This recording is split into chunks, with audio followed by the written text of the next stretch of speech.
हट जा ठकुराइन।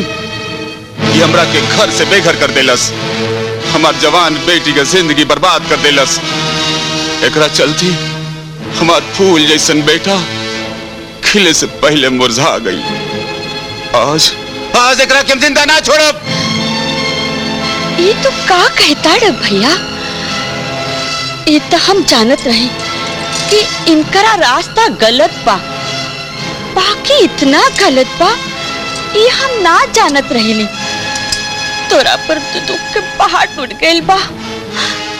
संग्राम भैया, हम तोरा के हाथ जोड़ते, तू यहाँ से चल जा, तू यहाँ से चल जा भाई, यहाँ से चल जा तू। ना ठकुराइन ना, जब तक हम शमशेर के खून से अपन हाथ ना रंगले तब तक हम यहाँ से ना जाए। तो ठीक बा, आगे बढ़ा और लूट ला हमारी इज्जत और ले ला अपन बेटी के बेइज्जती का बदला। तब तो तोहार बदला पूरा हो जाए ना। ओ करा बारी गो गोली हमारे सीना में उतार दिया, हो जाए ना तोहार बदला पूरा। सोचत का बाहर संग्राम सिंह। ठकुराइन, हमरा नजर में दुनिया का हर औरत देवी होकेली, जो संसार भर कमाई होकेली, और बेटा माई का इज्जत कभी ना लूटेला, बाकी राक्षस का हत्या जरूर करेला।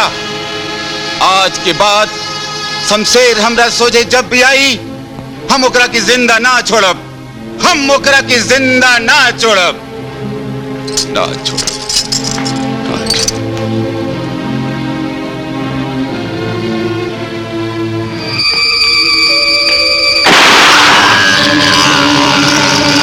कर दिली